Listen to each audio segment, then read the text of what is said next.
truth is the most convincing story that maps onto reality, and that's why the central narrative is falling apart. Right now in the United States, people should not be walking around with masks. We must see the central narrative for the fiction that it is. We are Americans. While elections are sometimes messy, this was a secure election. The founders began the fight for human liberty and self-governance, and it's up to us to finish the job. I'll tell you what, we are in a truth emergency right now. This is the end game.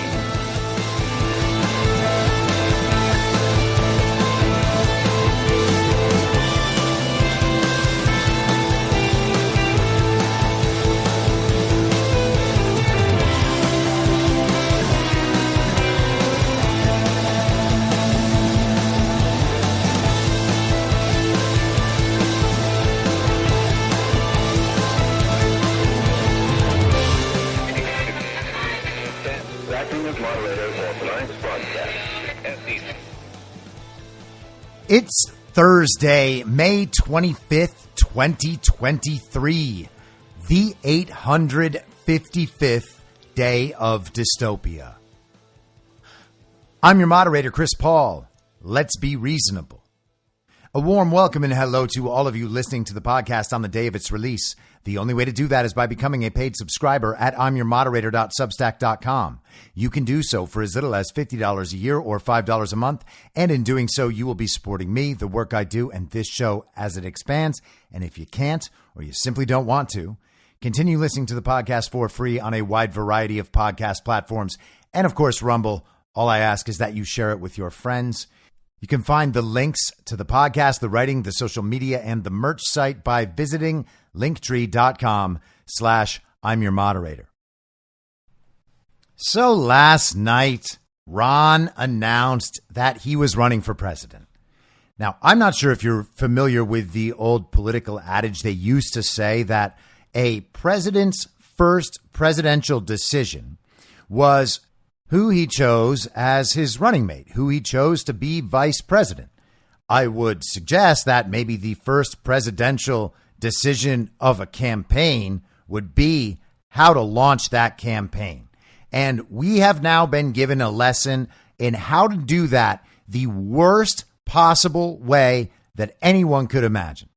Now, Ron DeSantis' campaign officially launched last night, and that in itself was a disaster. It's actually being called the disaster online, and we can get to that disaster in a second. But there was a 7-month-long disaster before last night's disaster was even a glimmer in Ron's eye. 7 months ago, Donald Trump said "disanctimonious," and with that one word, he brought up all of these people from their little hidey holes, from their frozen graves in the ground, as if they are all White Walkers in Game of Thrones. And the word "disanctimonious" is the Night King just extending his arms and rising them from the ground. All of a sudden, the DeSantis simps were born. They started going absolutely ballistic. How could Donald Trump say anything bad about Ron DeSantis ever? If there's one person you're not allowed to insult in the entire world, it's Ron DeSantis, because Ron is perfect. Ron is the best of all of us. Ron has done things that no other governor has done. He's done things that no other governor could do. And he did it all during COVID. Don't you remember when everyone was saying, "Oh, I wish Ron DeSantis was my governor"? Do you think that just happens randomly? Of course not. It doesn't happen just because the TV is saying that Ron DeSantis is very dangerous for being sort of normal about COVID for a little while. That's not how it happens. It happens because Ron DeSantis is the best governor ever. Ever. Don't you understand that he won his race last year by 20 points, even after not fixing election fraud in Florida and just pretending that Florida's elections are totally fine, so he didn't have to fix them? And he won by 20, which means it's not rigged by the Democrats. Don't you understand? That means Florida's elections are perfect. Ron DeSantis is the most popular governor ever, even if only 7 months later, a mayoral race in Jacksonville is lost to a Democrat. Our election system is fine. Ron is really popular. Republicans are moving in from all across the country, even though Ron got less votes in 2022 than Donald Trump got in 2020. I mean, that makes sense because fewer people show up in the midterms, right? I mean, that is what we're told. Fewer people show up in the midterms. Therefore, it doesn't matter that Donald Trump got 1.2 million more votes than Ron DeSantis. Now, sure, Ron DeSantis is the most popular governor of all time, but with him up a little bit in the polls to Charlie Crist, all his voters knew that they could just stay home. 1.2 million fewer Republican voters in Florida for Ron DeSantis 2 years after Donald Trump got them. Now, that is very weird. You can say midterms have low turnout all you want, but for the most popular governor in America, for the best governor in America, where Republicans are flooding to his state because it's so great, shouldn't he have been able to at least hit Trump's number from 2 years ago? Did Trump supporters lose their enthusiasm for going out and voting and participating in the political process over those 2 years while the country was being destroyed because it had been usurped? DeSantis 2024. If your country's gonna be usurped, at least let it be by him. So Ron is so perfect and infallible and untouchable that even though no one can really explain what he's done in Florida, except to say that he's done a few things better than Donald Trump would have ever done them, you're never allowed to insult Ron. So when Trump said "desanctimonious," which is basically like just touching gloves with Ron at the beginning of the battle, it couldn't be any lighter, any easier, any less of a thing to get really, really upset about. They nonetheless all got really, really upset, just as they always do when Donald Trump says something that they don't like. They've been doing it for 8 years. It's never worked a single time, but they're going to keep going with it because that's all they can do. They don't want Trump telling the truth in public. If Ron DeSantis is the guy that Trump's been showing him to be, and frankly, that he's been showing himself to be, that's the last thing they could deal with. Donald Trump was not supposed to say who and what Ron DeSantis is. They were supposed to run this entire 7-month campaign leading up to Ron's announcement kind of under the radar. Donald Trump was not supposed to bring up what was going on. They wouldn't have had all this interference. They could have just said whatever they wanted online. They could have torn down Trump's reputation slowly and steadily, just making the point on Twitter that Trump was bad. It was time to move on. Trump couldn't win. Trump messed up on COVID and the vaccines and everything else. And it's got to be Ron. That was all supposed to happen beneath the surface. And Donald Trump ruined it all by saying "desanctimonious." Actually, these people ruined it all because they reacted so hard that they exposed the entire thing. And for 7 months, they have tried to make the case every day, bashing Trump supporters, just lying about everything, pretending that people have no right to be upset at stolen elections, pretending that their insults, their constant nitpicking about Donald Trump so that they can explain some complicated, convoluted way why Ron DeSantis is just marginally better. All of that was just supposed to be fine. No one was supposed to notice. No one was supposed to care. Except people did notice because these people outed themselves. They did that.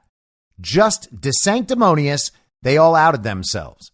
And so for 7 months, they have tried to destroy Trump, tried to take down MAGA, and last night was their big night. Finally, Ron's not running a shadow campaign. Ron's running a real campaign. And what else did Ron do yesterday? Oh, he signed that little piece of Florida legislation that allowed him to run without resigning as governor. He just got elected 7 months ago, and he hasn't paid attention to Florida in months. What is Ron DeSantis doing right now as governor of Florida? Well, he's not acting as governor of Florida right now. He's pretending to run for president, and the conservative establishment is backing him. Now, I've said for a long time that maybe all of that wasn't Ron's doing. Sure, his press secretary, Christina Pushaw, who used to volunteer for John McCain's presidential campaign, a person who's worked in Russia and Ukraine and has been registered as a foreign agent and helped support Volodymyr Zelensky's election over there years ago, is running the whole team of operatives in this total abomination of a comms effort for 7 months. There are pictures of them all together at dinners and meetings and stuff. But I guess you could try to argue that Ron DeSantis's hands aren't directly on that, even though they are. And I've tried to be as open about that as possible and as forgiving of Ron as possible. Give Ron the most possible benefit of the doubt all the time. Maybe all this stuff we are seeing is not real. Maybe it is all a show for the public. They're just trying to bring those rhinos up out of the ground so we can see who they all are and know that they are the bad guy. Do not unite with these people. Do not trust these people. Do not depend on these people. Understand that these people are the establishment. These people are the regime. And in a very real way, these people are the enemy. These are the people actively trying to take down Trump and MAGA in public. They are trying to win hearts and minds by lying to the public, not only about Ron's record, but Trump's record. And they have to lie about COVID and vaccines and the insurrection and the elections to be able to make their case.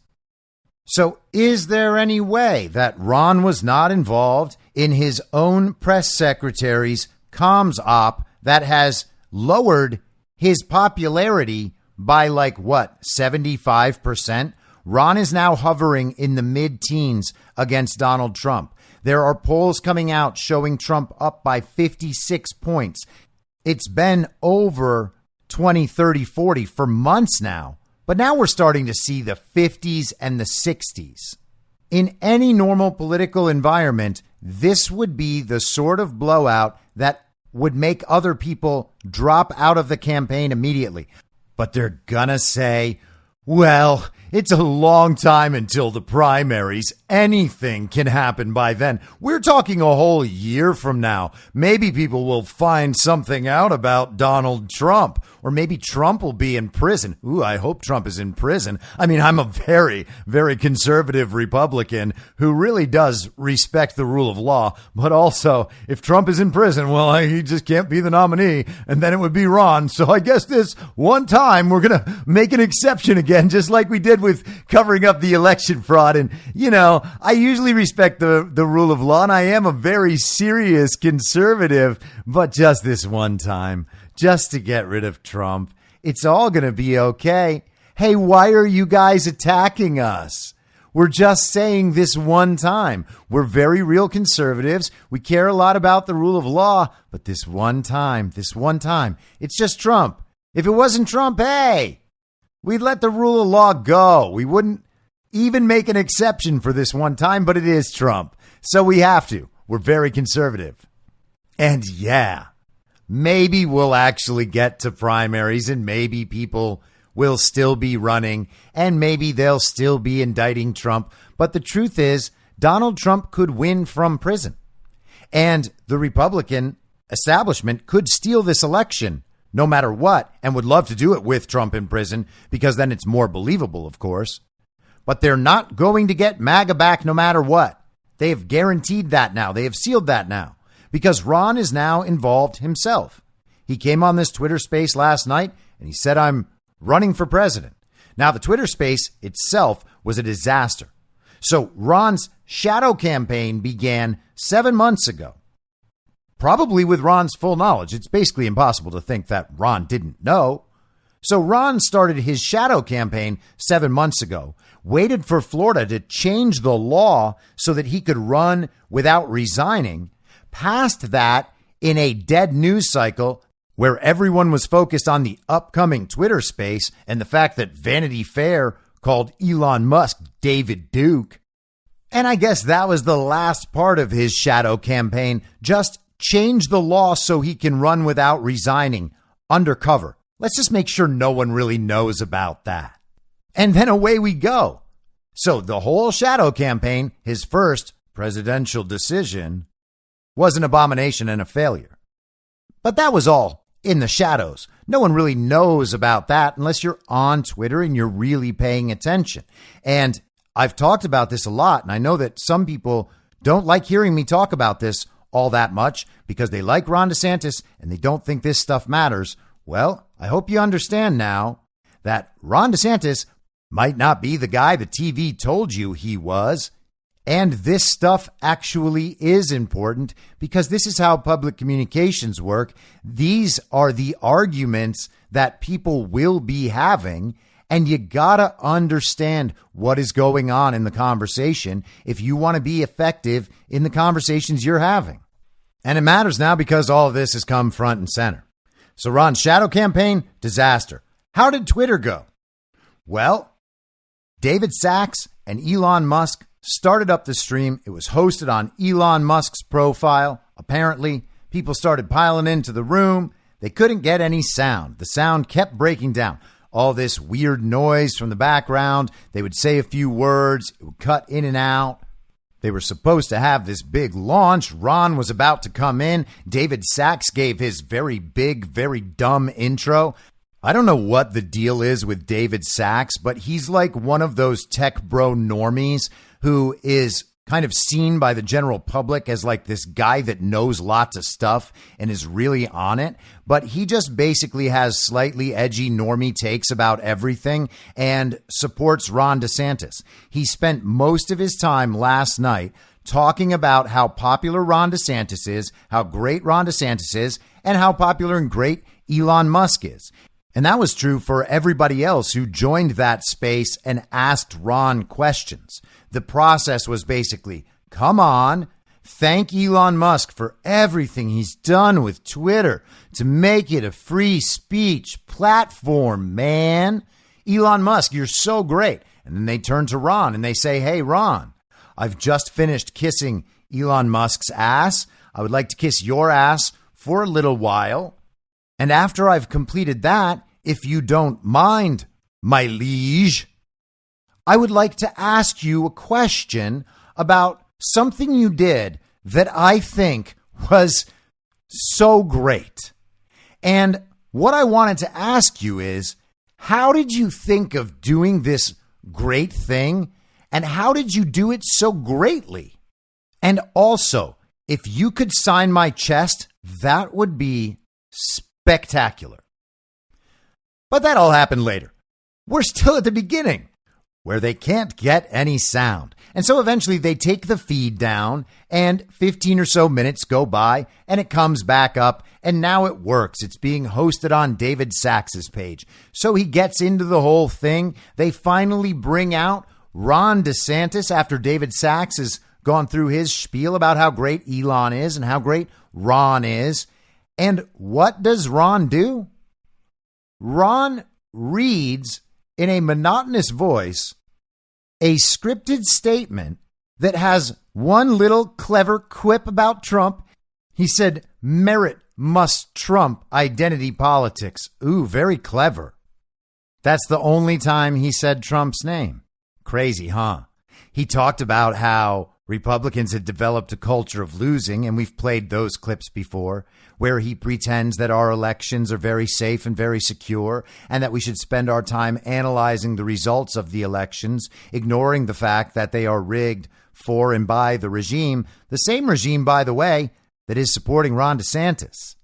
So he goes on through this scripted speech as if he's trying to quickly read through Ben Shapiro's Twitter. It was just one little trite phrase after another. All the catchphrases of the corporate normie conservative movement.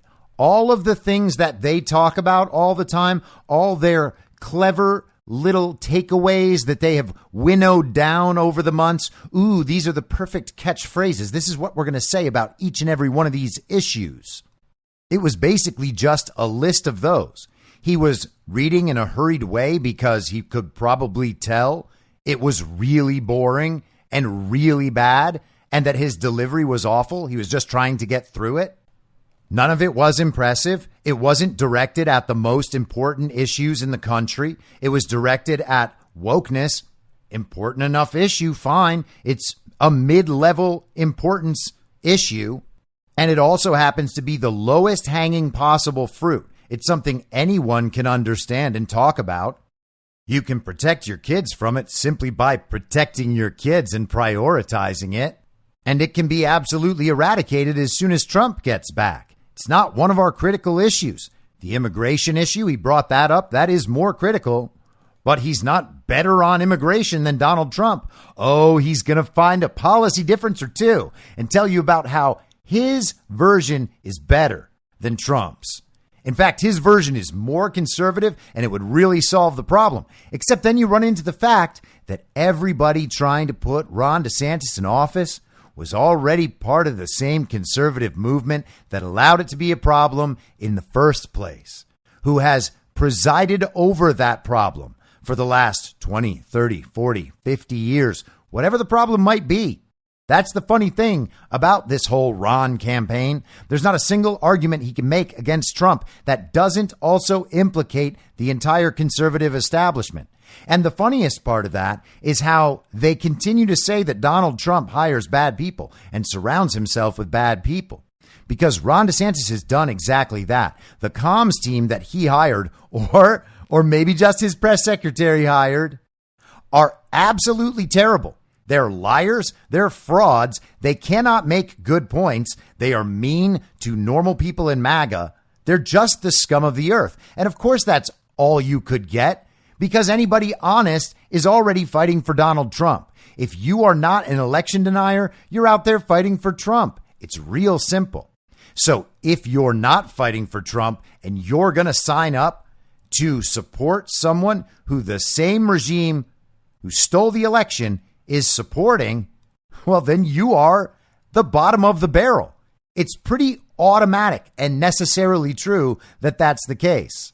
We're talking about people who have spent the last 2.5 years supporting the legitimacy of Joe Biden, knowing that he didn't win and that our elections are stolen. It's pathetic. So Ron goes through his opening spiel, and then they bring on people like Representative Thomas Massie, who many of us used to think was really great, and the guy has proven to be anything but. He basically will follow on Twitter anybody who is supporting the DeSantis Simps anti-Trump comms effort on Twitter. The dude's followed like 10,000 people, and all of them are these bot accounts that have existed for like 3 months with like 32 followers, no tweets at all, or maybe 3 about video games or a gambling website or a diet or sports or something. And they just go around trolling people in their comments. This is an information op. It's not natural behavior. And again, I've been watching this happen for months and months. It tracks everything we know about online information ops. And a lot of that stuff is even becoming general public knowledge because of stuff like the Twitter files and some of the reporting. People at least have an idea that this stuff exists. Well, you can watch it in motion in real life. You can see what it is. You can see a pattern between all of the different accounts, the numbers of followers, the style of posting, when the account was created, the sorts of things they say, the other people that operate with them, and the people that follow them. There are plenty of points that you can pull out suggesting a very clear pattern that matches a real phenomenon that we know about and that people can study. So it's not a conspiracy theory. It's just a system, and we can watch it as it's in motion. So Massie comes on, talks about how great it is to work with Ron and how they were always good buddies.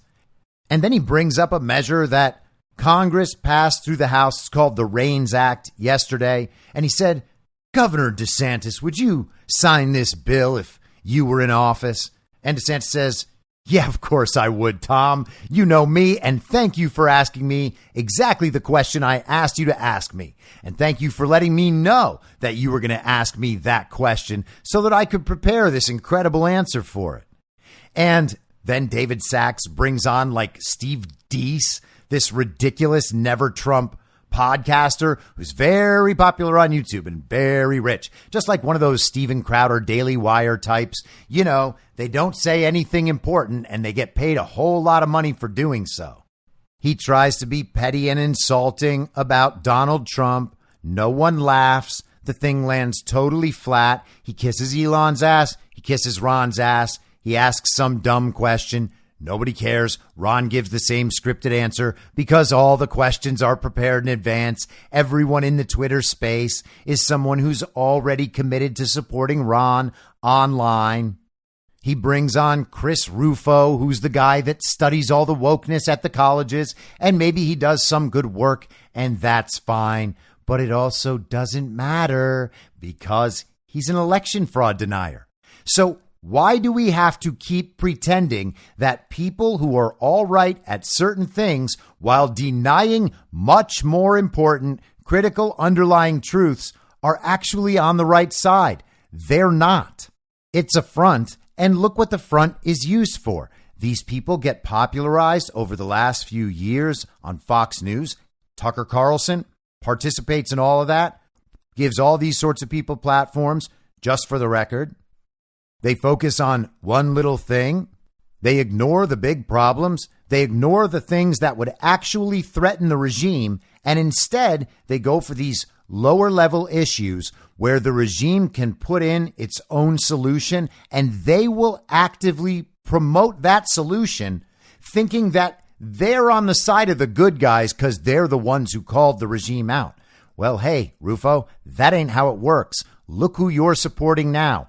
It's the same regime, dummy. The uniparty left and the uniparty right aren't different. What these people are saying is, hey, yeah, we'll let you keep stealing elections, but can we just tone down the wokeness a little bit, at least until people start thanking me and Ron for fixing everything, even though you just turned it down a little bit and we ignored election fraud? Yeah, thanks. Cool. So do I need to send you guys an invoice, or is this going to be direct deposit or what? So basically we had a meeting of the Ron DeSantis / Elon Musk fan club, and that was about it. Ron at some point said something good about Bitcoin, so that's cool. That's actually good. That's something. But it's just less of something when the people backing you are the global regime, you know, the people who depend on the regime fiat dollar staying in place forever. So what could it possibly mean? Now, again, maybe the whole Ron thing is kayfabe. Okay. Or maybe Ron's commitment to Bitcoin is just in his language to attract some people out there to his campaign and make them think that Ron is a better choice than Trump because of that. And as you might imagine, some of the people in the DeSantis simp op are out there writing articles about that today, including, unfortunately, Jordan Schachtel, who's come on my show before and had kind of kept his powder dry for the last 7 months. He's in the pictures with the simps and Pushaw when they were first meeting about this whole operation. But he hadn't said a whole lot, and he was still pretty complimentary of Trump. But he was activated this week, and now he's going off about this nonsense. And since the entire communications op is highly coordinated, then you can assume that the people involved in the communications op have coordinated what their messaging was going to be for the day after. So it's no surprise that Jordan writes about Bitcoin. They're going to try to create some space between Ron and Trump on Bitcoin. But in order to do that, like everything else, they have to lie about Donald Trump. Now, Donald Trump has never come out in favor of Bitcoin, and he has said that he likes the American dollar. Did he say that he likes the regime fiat dollar and the petrodollar? No, he just said that he thinks the American dollar is the right way to go. And he does that while in the middle of a war that he is helping to lead and fight against the regime that protects the fiat dollar. So what he says is not just a matter of simple opinion. Oh, it should be this way. Oh, it should be this way. He's involved in a high-level narrative manipulation, in an actual battle, in an actual info war. it is also virtually impossible to make the argument that somehow Donald Trump is part of the regime and supporting the regime and wants what's best for the regime by keeping the fiat dollar around. There's no reason to believe that whatsoever. But that's what we are left with because they have plotted out all the ways that they think they can go after Trump. And this is one of them. They go after him on the COVID vaccines. They go after him on the COVID policies.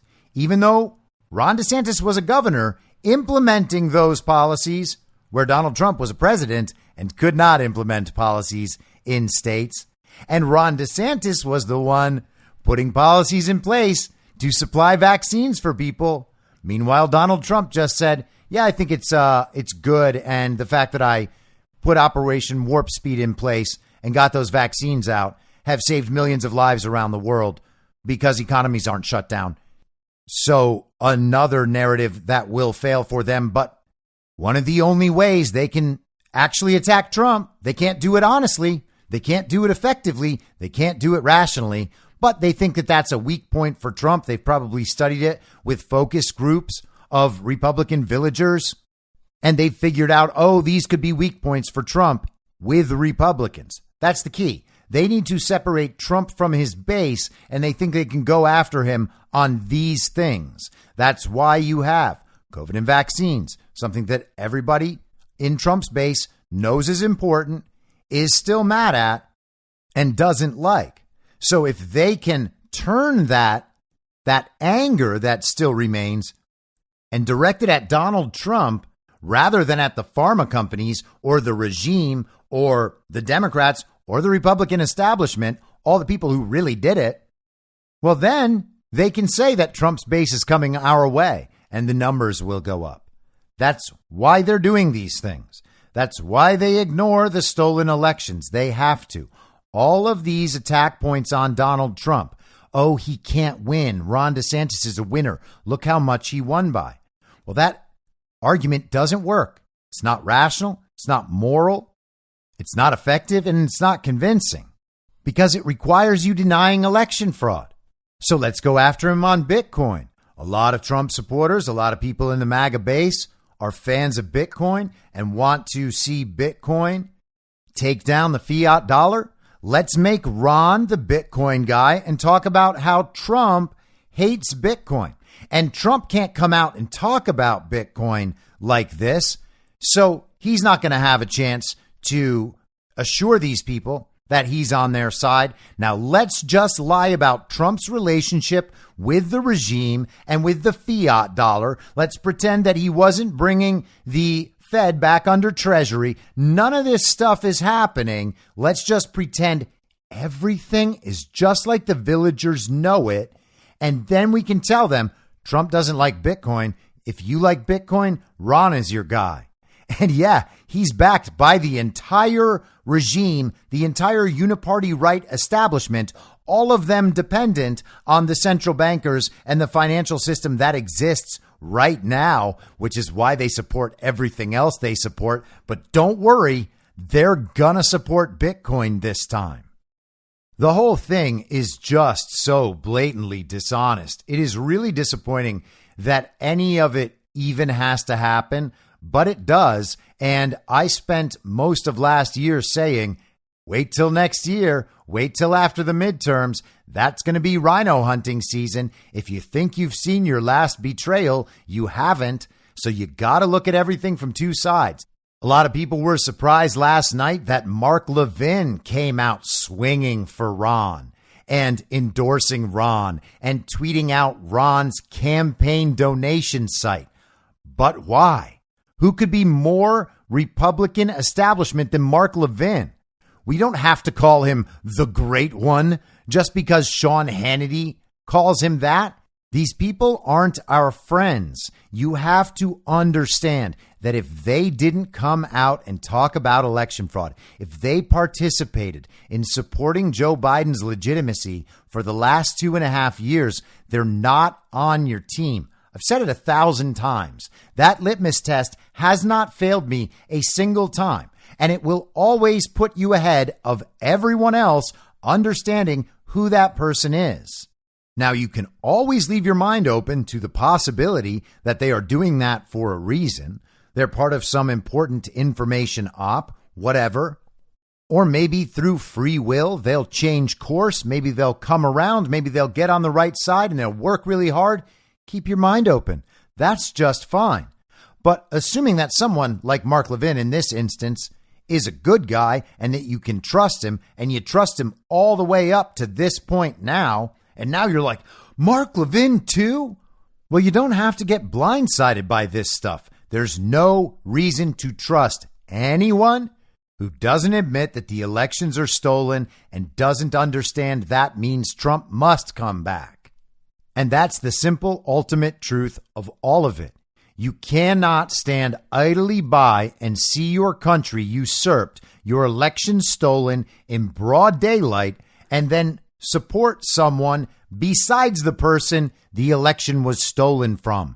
That means you are complicit and supportive in that steal.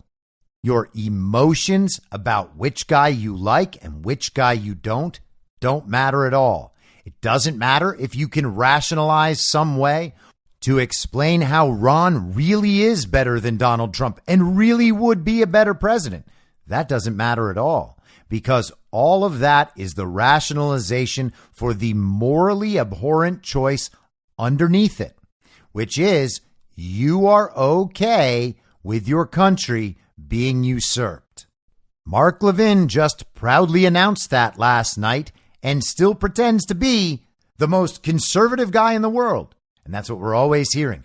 Oh, these people aren't conservatives. Well, what does it mean to be conservative? It doesn't mean that you're the most obsessed with GOP folklore. It doesn't mean that you're most supportive of their side of the agenda as it's communicated to us through the establishment media. It doesn't mean that you do everything you can in your entire life to make sure that the people with the R's next to their name win. That's not what being conservative is.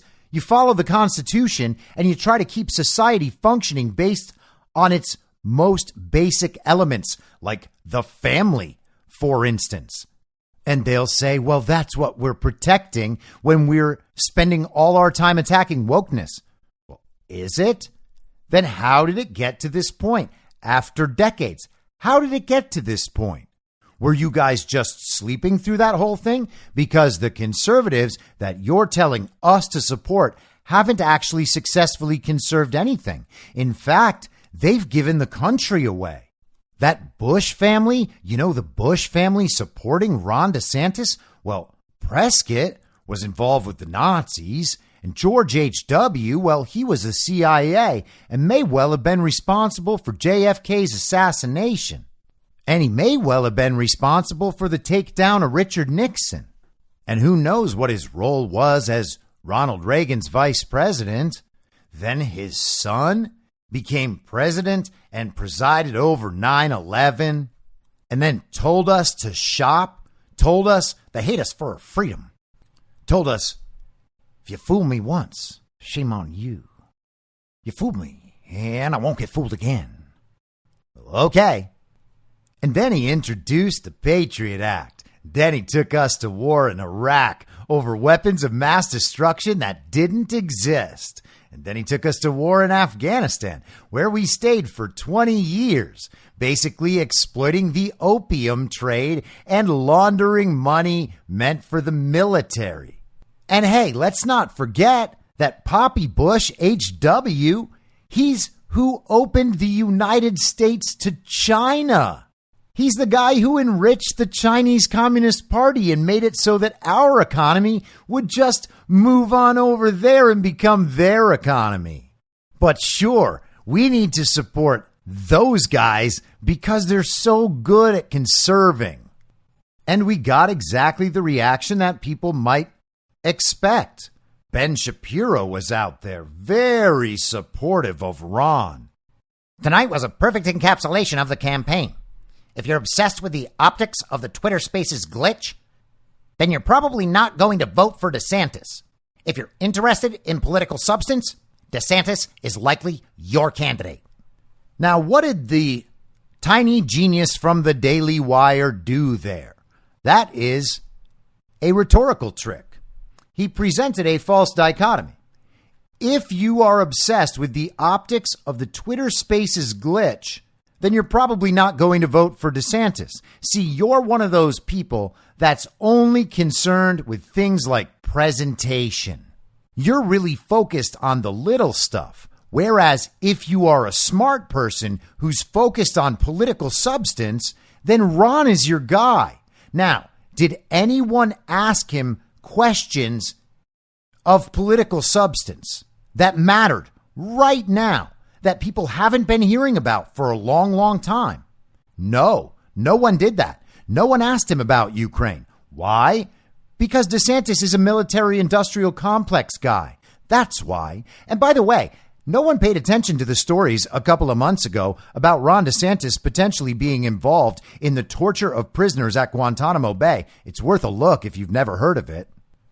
Did they ask him about the CCP? No. Taiwan? No.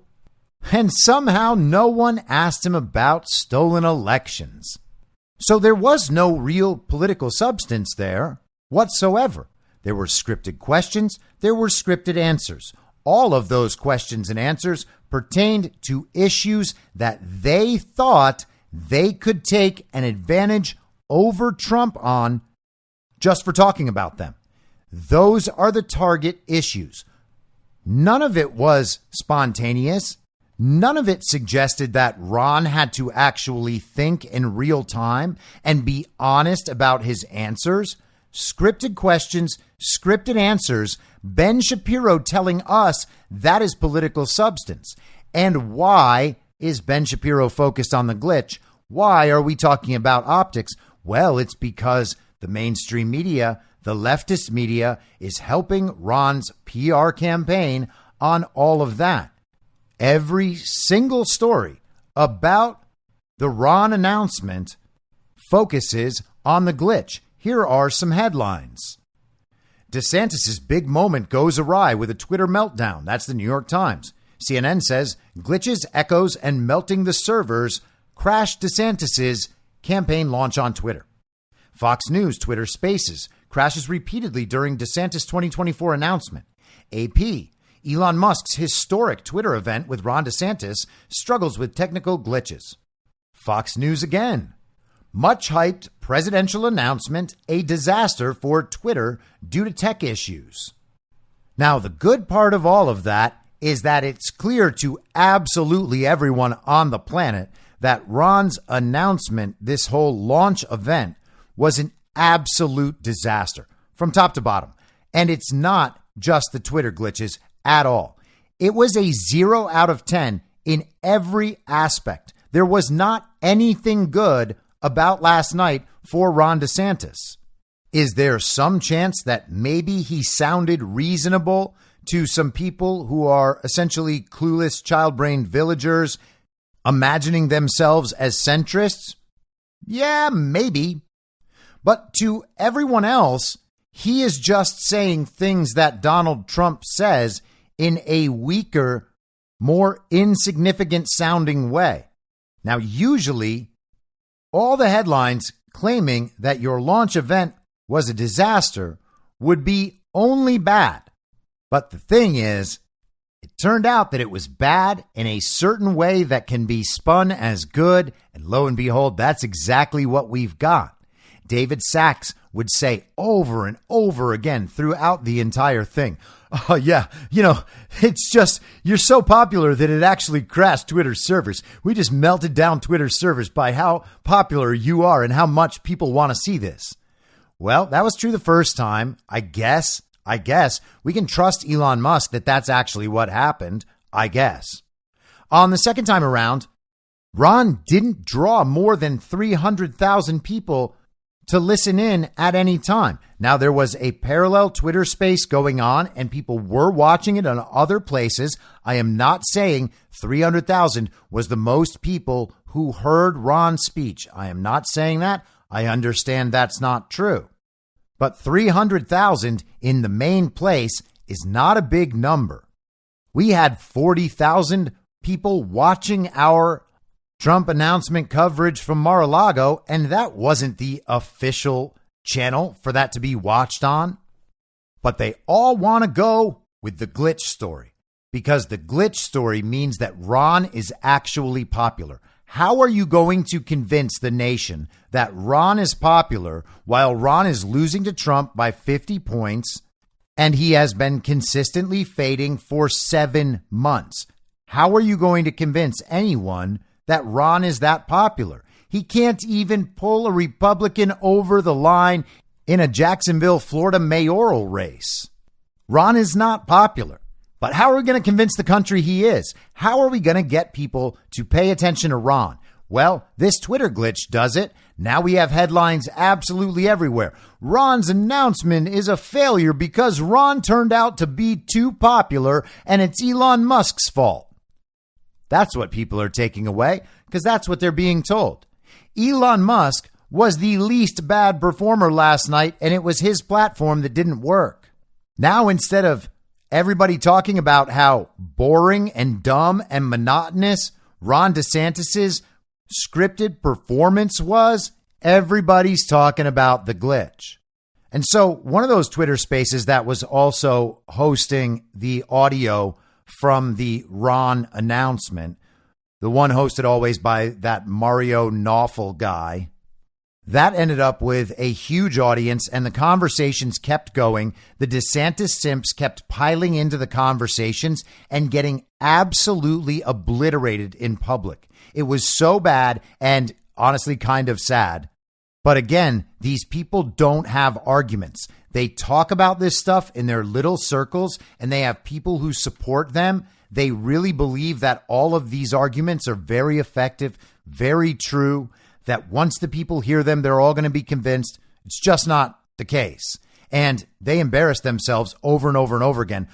It's to the point where they are now just admitting that DeSantis isn't a good campaigner. One day into his campaign, and they're admitting he's not a good campaigner. Their central claim about why everyone must support Ron instead of Trump is that Ron can win. And then they immediately go out and just take a machine gun to both their feet. They don't even shoot themselves in the foot. They shoot themselves in both feet as many times as they can until they just don't have feet anymore. It's just two little stubs at the ends of their ankles and they tip over. How can you say that the guy who can win just isn't good at campaigning? That's just one of his things. Oh, don't worry about Ron. He's just bad at campaigning. And hey, the truth is, once we get rid of Trump, then Ron doesn't have to campaign because Biden is going to campaign from his basement and Ron will campaign from his basement too. And maybe they won't even do a debate because why? Everybody knows the election will just be rigged anyway. So what's the point of having a campaign?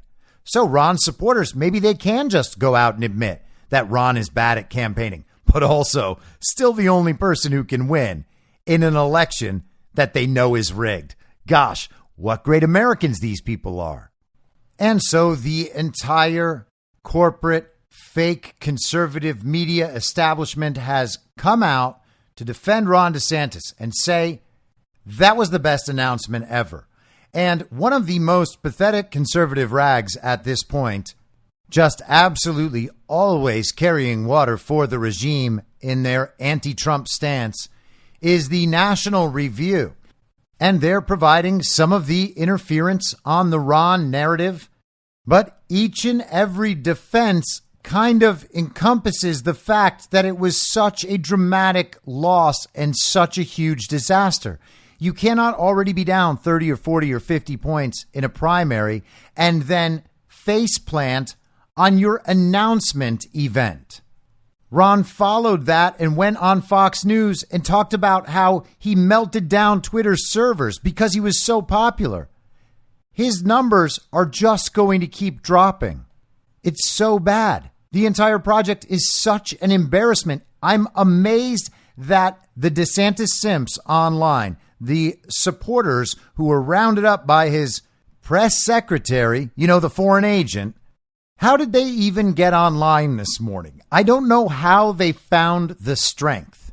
We have to deal with all the systems of power in the world, attacking Donald Trump, directing some of that attack at us, trying to destroy Trump, trying to destroy MAGA and the movement, trying to demoralize everybody, the censorship, the political persecution, the weaponization of the government and the law enforcement apparatus, the constant propaganda, the attempts at forcing medical experimentation and segregation, the forced masking, the fact that people were forced out of their jobs.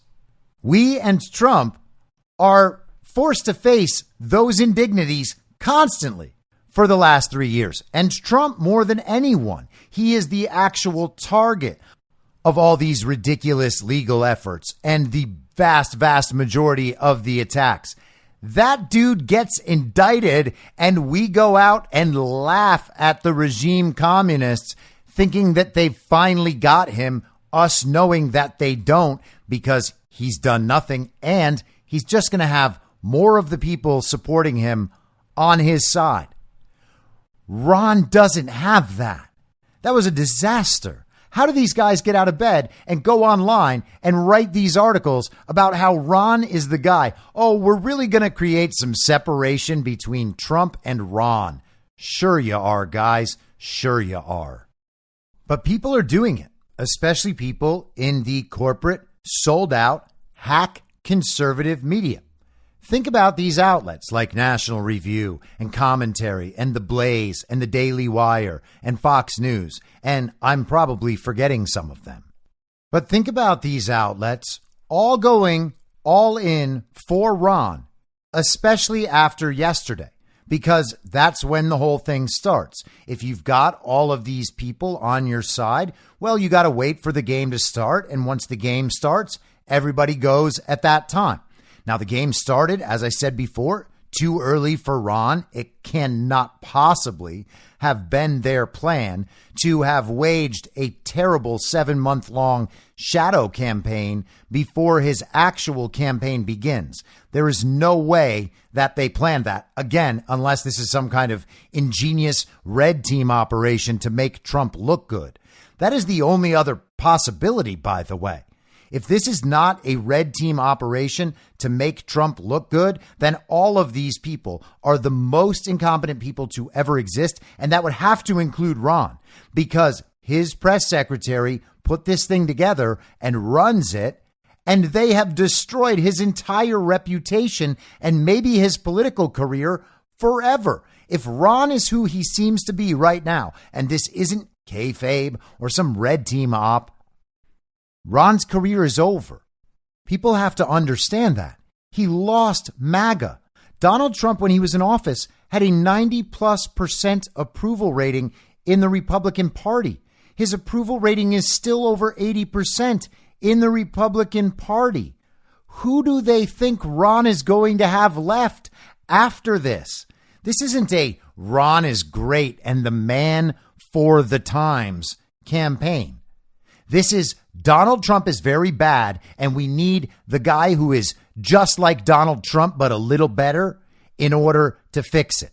Donald Trump hired terrible people. Now all those people support Ron DeSantis, the guy that hires great people.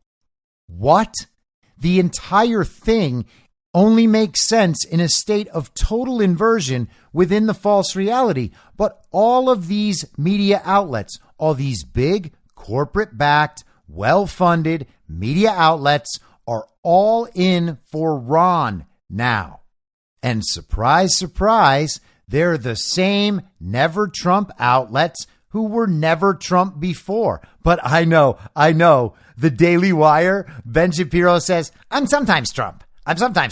When Trump does good things, I say he does good things. When he does bad things, I say he does bad things. Come on, gang. That's what it means to think like an adult. When Trump does good things, they say they could have done it better because they're so much smarter. Everything would have worked out so much better for conservatives if Trump had just listened to the establishment.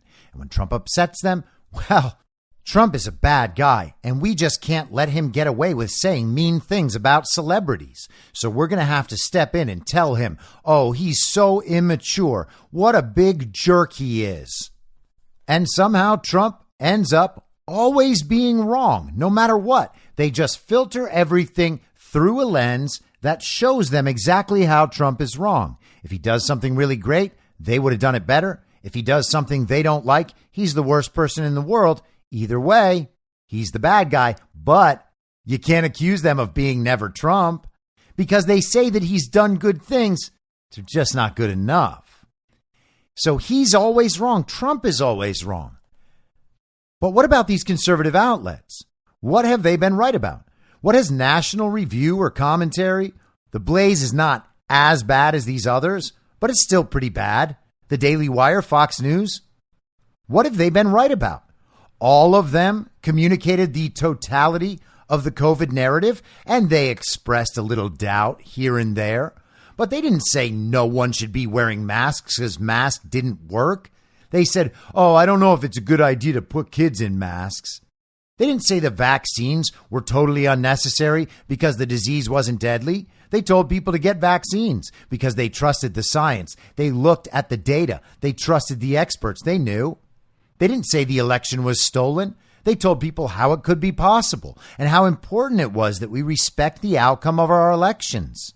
They didn't say the insurrection was infiltrated with feds or that it was almost entirely peaceful among Trump supporters. They didn't say that Trump supporters didn't kill any police officers. They didn't say that police officers were attacking Trump supporters, even though there was video of all of that. They didn't say any of those things. They have supported Joe Biden's illegitimacy throughout this entire time, creating the illusion of legitimacy because they keep calling him President Biden, and they ignore and deny election fraud. These people aren't on your side. These people aren't conservatives, and they're not right about anything. They were wrong about all that stuff, and they're still viewing Trump through a lens that shows Trump to be wrong every time. And these are the smart people on the right. At some point, we got to let them all go. And I know how people feel about all this, especially if you've been conservative for a long time. You find the people in media who are saying the things that you can even at least tolerate. And you know other people are listening too. You know what's really going on, but you can't find people expressing what's really going on. Certainly not in the mainstream, so that you know other people understand what you're listening to. Maybe you can form some sort of bond. Two people listening to Ben Shapiro, well, at least they can talk about Ben Shapiro and not talk about Rachel Maddow. Feels better. Okay, I get it. I get it. There weren't that many people out there. There was Rush Limbaugh, and then who? Fox News, Sean Hannity, people like that, Mark Levin. So you go with what you can go with. And those are table scraps, but they're better than nothing. And over the years, you feel like you've formed a bond with those people. And that bond is important. Somehow you can trust them. Not on anything important because they're always wrong about the important stuff. But at least they were good at like bashing Obama, bashing Hillary, bashing Biden, and bashing woke stuff. I mean, that's got to count for something, right? Sure, they presided over your entire society being dismantled in front of your face by the very people they convinced you to support. But they're better than nothing, right? And that's where we are right now. That is really where we are right now. They've created a hate movement toward Donald Trump and toward MAGA. And if you can't get past the fact that it is a hate movement and you are hung up on disliking Donald Trump and thinking MAGA are all a bunch of stupid rubes out there being fat in their trailer parks, then I don't know what to tell you. Stick with those people as they give the rest of your country away. That's what you're supporting when you're supporting Ron, or even considering it, honestly. Look who his backers are. Even if Ron is a good guy and all of this is for show, all of those backers are terrible and should be known as such, and we need to know these things. You know, everybody talks about boycotting Bud Light, boycotting Miller Lite, boycotting Ford because they have a gay Raptor or something, boycotting Target because they put weird tuck bathing suits in their children's section, and they put weird satanic shirts in their children's section. And guys, I agree. None of that stuff should be happening. It's all very bad. We don't need to talk about it all the time. It is very good that we know about it and that we speak out against it and that we do not participate in it. And can you see where I'm going? That's what I'm telling you about all of these people in the conservative establishment. They are the satanic clothes and tuck bathing suits at Target. They are the creepy little dude on the outside of the beer can. It's important to know what they are and what they mean and stop supporting them and stop paying attention to them.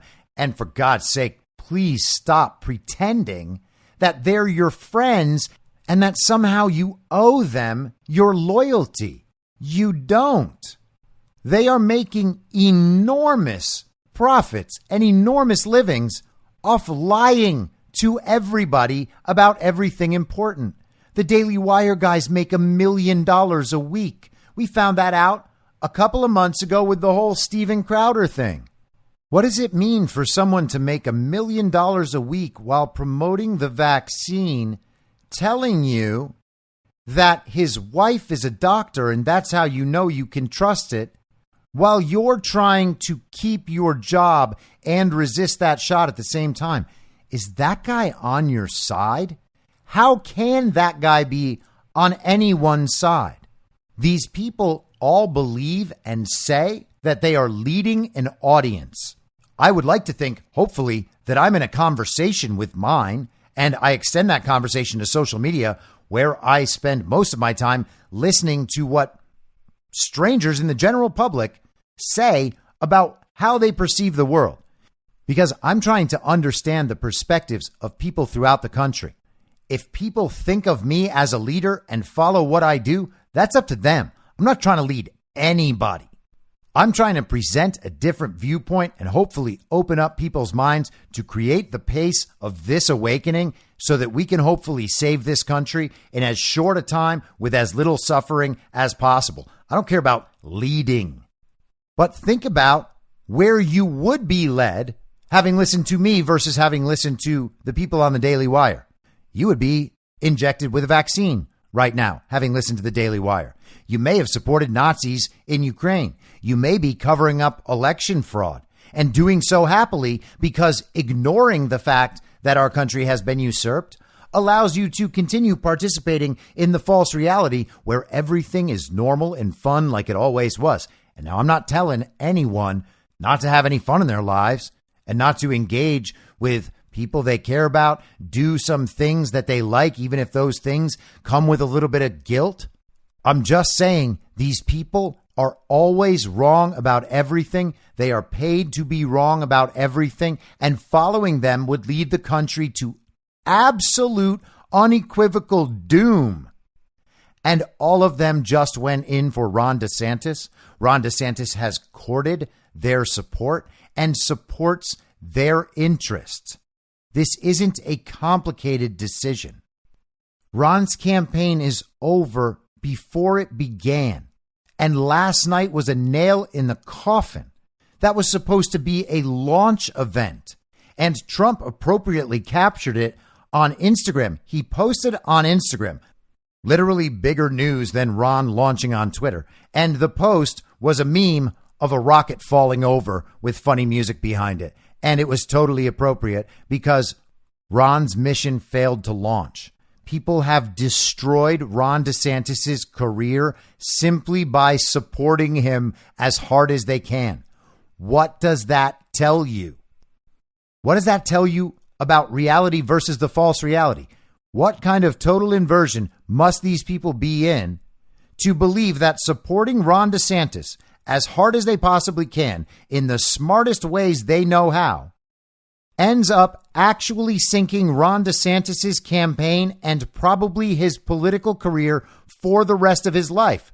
His supporters have done that by supporting him as hard and as intelligently as they can. That's the net effect. That's the end result. That is a disaster. Or as people began calling it on the internet, a disaster. And by the way, for the record, Ron DeSantis changed the pronunciation of his last name back to its original form last night. Ron used to call himself Ron DeSantis. He's been calling himself Ron DeSantis, and now we are back to Ron DeSantis. The entire thing is so inauthentic, and that is a product of existing in the false reality, where everything is backwards. Imagine thinking in 2023, a scripted statement in a live audio forum was how to launch a presidential campaign. Why didn't they just do it live and casual and free-flowing, free-form? Knowing that that's the most attractive thing for people to listen to because we are in the age of podcasts and free and open conversation. People enjoy and respect that. That's one of the reasons why people pay attention to Twitter Spaces. Why couldn't he just do that? Well, it's because the candidate isn't capable of doing that. And the candidate doesn't want to talk about a whole range of subjects that normal people care about. The problem with last night was not the glitch. The problem with last night is the candidate. There's nothing there. I know the TV has said something different for a long time, and it sure seemed like Ron was just the best in 2020. It's just not true. Now, I know there's no way in the world that Ron is just going to notice this and accept it and drop out and endorse Trump. That would be the best move he could ever make.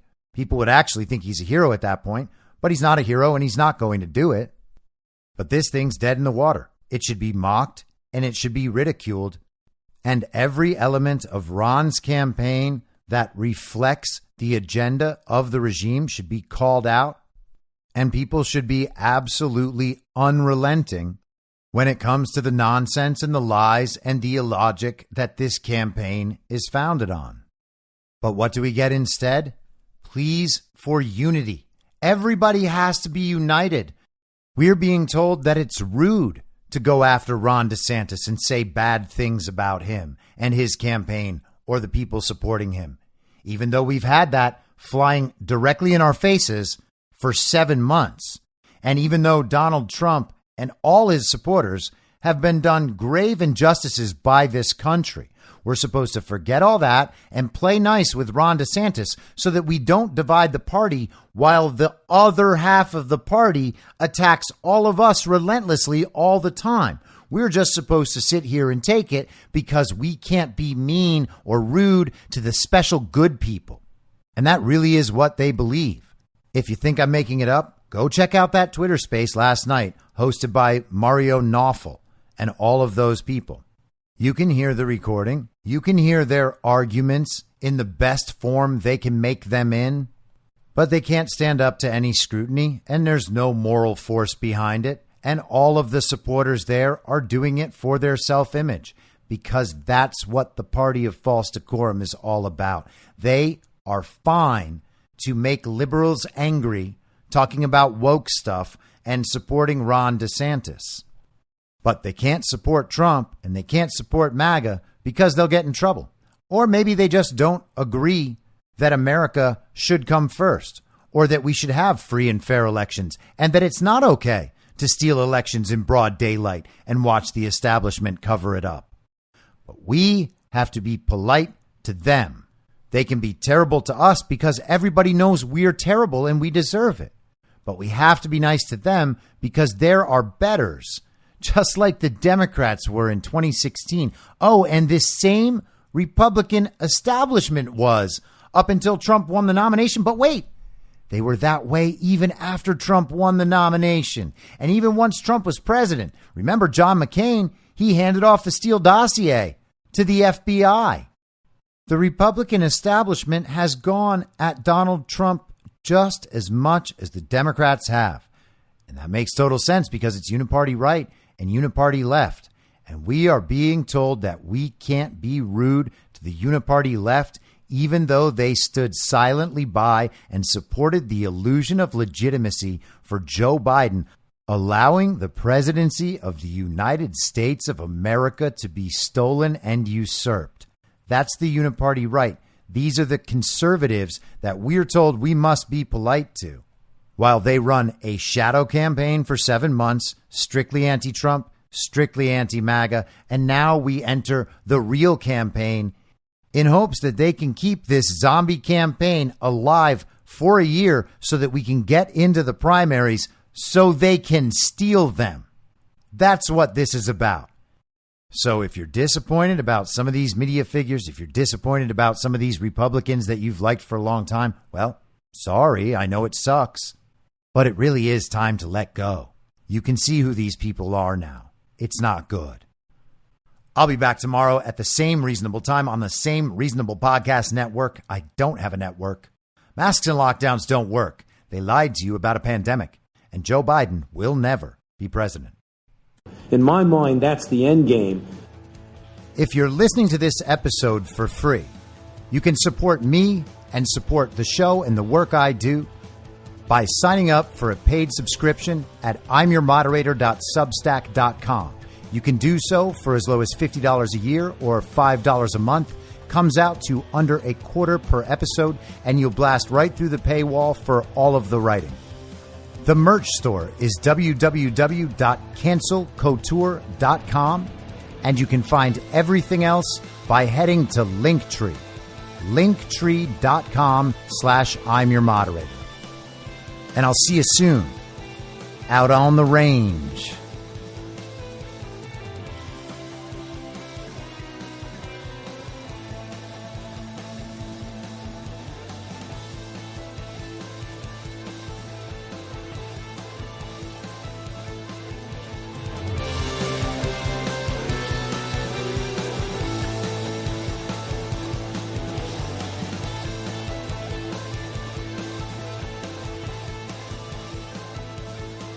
It's hell!